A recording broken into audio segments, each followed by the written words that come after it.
Hello everyone. In this video, I will show you how to fix money on hold in your PayPal account. If you are selling physical products, the fastest way to release your funds is by adding tracking information.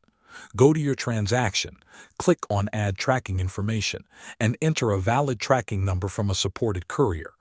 You can also print your shipping label directly through PayPal. Once the item is delivered and the courier confirms delivery, your funds are usually released within about 24 hours. If you are selling services or digital goods, the process is slightly different. Open the transaction and select the option for service or virtual product. Then update the order status to completed. After you do this, PayPal will review the update and typically release your funds within 7 days. Another method is to ask your buyer to confirm receipt. This works well for digital products or services. Simply ask your buyer to log into their PayPal account, find the transaction, and click Confirm Receipt.